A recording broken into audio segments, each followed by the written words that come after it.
छत्रपती शिवरायांचा राज्याभिषेक हा 6 जून 1674ला झाला आणि या दिनाचं औचित्य साधून दरवर्षी गेल्या 350 वर्षामध्ये हा दिवस राज्याभिषेक दिन म्हणून या ठिकाणी साजरा केला जातो। राज्याभिषेकाची का गरज पडली? छत्रपती शिवरायांनी तर स्वराज्य स्थापन केलं होतं, परंतु या ठिकाणी हे राज्य सार्वभौम पाहिजे।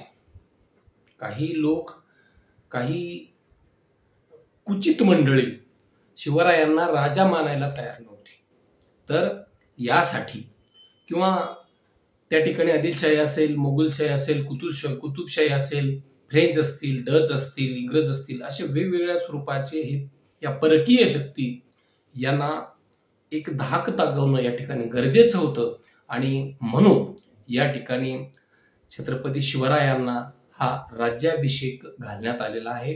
राजे आता छत्रपती बनलेले आहेत आणि त्यांना राजा म्हणून या राज्याभिषेक सोहळ्यानं मान्यता मिळणार होती। गागाभट्टानं जो राज्याभिषेक सोहळा छत्रपती शिवरायांचा केला, तर त्या ठिकाणी छत्र त्यांच्या डोक्यावर धरण्यात आलं। मंत्रोच्चारामध्ये अशा प्रकारच्या या गजरामध्ये हा या ठिकाणी त्यांच्या डोक्यावर छत्र धारण करण्यात आलं। याशिवाय त्यांनी स्वतःचं चलन सुरू केलं, नाणी पाडली, छापखाने सुरू केले, म्हणजे स्वतःच्या राज्यामध्ये स्वतःचं चलन। आज जसं आपल्याकडे रुपया हे चलन आहे, काही देशामध्ये डॉलर हे चलन आहे, काही देशामध्ये पाऊंड हे चलन आहे, काही ठिकाणी युरो हे चलन आहे, तसं स्वतःचं चलन छत्रपती शिवरायांनी स्वतःचं चलन त्या ठिकाणी सुरू केलं। इतकंच नाही तर स्वतःचं शक सुरू केलं, शिवशक, म्हणजे यानुसारच हा राज्यकारभार पार पाडला जाईल अशा प्रकारची ही सार्वभौमत्वाची लक्षणं या ठिकाणी आहेत। 350 वर्षापूर्वी शिवराज्याभिषेक दिनाच्याच दिवशी रायगडावर 32 मन सोन्याच्या सिंहासनावर छत्रपती शिवराय हे आरूढ झालेले आहेत। शिवरायांनी आलम दुनियेला एक जबर संदेश टाकून जरब बसवण्याचं काम ही याच दिवशी या ठिकाणी केलेलं आहे। स्वराज्य संस्थापक, कुळवाडी भूषण, बहुजन प्रतिपालक छत्रपती शिवरायांचा हा राज्याभिषेक हा अत्यंत महत्वाचा या ठिकाणी आहे।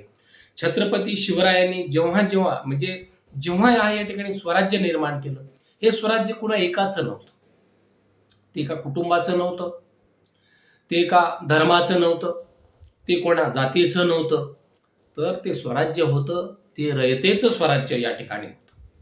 हा राज्याभिषेक सोहळा का केला किंवा याच्या मागे फार मोठी मुत्सद्देगिरी या ठिकाणी आहे। माँसाहेब जिजाऊची ही संकल्पना या ठिकाणी मूर्त होताना दिसते। अतिशय आनंद माँसाहेबांच्या चेहऱ्यावर या ठिकाणी ओसंडून वाहताना दिसतोय। तर छत्रपती शिवरायांच्या स्वराज्याची स्थापना केली त्यावेळेस स्वतंत्र राज्याची घोषणा या ठिकाणी म्हणजे सुरुवातीला करण्यात आली नव्हती, परंतु छत्रपती शिवरायांचे अस्तित्व या ठिकाणी दाखवण्यासाठी मुघल, आदिलशहा, कुतुबशहा, पोर्तुगीज या सर्वांची एक करडी नजर शिवरायांवर होती आणि विशेषतः औरंगजेबाच्या हा त्यावर जास्त लक्ष ठेवून या ठिकाणी होता। हा शिवरायांच्या भलत्याच मागावर हा औरंगजेब या ठिकाणी होता। तरीही महाराजांनी आपल्या राज्याचा चौफेर विस्तार अगदी मुघलांसहित या ठिकाणी केलाय। सर्व शत्रूंचा यथेच्छ समाचार त्यांनी वेळोवेळीच्या लढायामध्ये या ठिकाणी घेतलेला आहे। मग ते आदिलशाह असो, कुतुबशाह यांना या ठिकाणी छत्रपती शिवरायांनी आपलं वर्चस्व या ठिकाणी मानण्यास भाग पाडलेला आहे आणि आपले राज्य ज्यावेळेस निर्धोक झालं, आपल्या राज्याच्या सीमा निश्चित झाल्या, त्यावेळेस याची खात्री आता छत्रपती शिवरायांना मनोमन पटलेली आहे आणि त्यावेळेस माँसाहेब जिजाऊंशी सल्लामसलत करत छत्रपती शिवरायांनी राज्याभिषेक करून घेण्याचं निश्चित केलेलं आहे। मध्ययुगीन राज्य पद्धतीप्रमाणे वंश परंपरा चालणारं हे राज्य निर्माण करणं हे या काळात आवश्यक होतं आणि आपल्या राज्यातील जनतेला सुखी करण्याचा संकल्प हा महाराजांनी सोडलेला होता। मुघलांच्या राज्यात जनतेवर भयानक अन्याय होता. स्त्रियांची विडंबना केली जात होती, साधू संतांची अवहेलना केली जात होती, उभे पिकं ही कुरताडून नेली जात होती, लुटून नेली जात होती. आणि अशा अवस्थेमध्ये राज्य या ठिकाणी शिवरायांनी सगळ्या गोष्टीची घडी बसवली.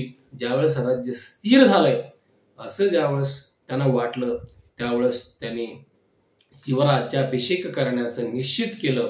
आणि छत्रपती शिवरायांचं महत्त्व सांगताना इतिहास संशोधक वासी बेंद्रे साहेब या ठिकाणी असं म्हणतात, ते आपल्या शिवराज्याभिषेक ग्रंथात लिहितात की छत्रसिंहासनाच्या धर्मसिद्ध प्रतिष्ठेने हिंदवी राज्यसंस्थेला सांस्कृतिक, राजकीय आणि सामाजिक श्रेष्ठ दर्जा व स्थैर्य प्राप्त होण्याचे उद्दिष्ट या राज्याभिषेकामागे होते.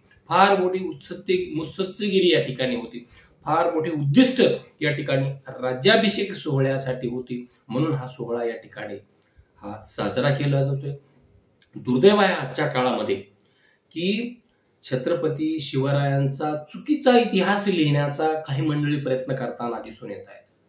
आजच्या CBSE सारख्या संस्थेला छत्रपती शिवरायांचा इतिहास फक्त 68 शब्दामध्ये मांडावा वाटतो. ही खेदाची आणि खेदाने नमूद करणारी बाब असं म्हणावे लागेल.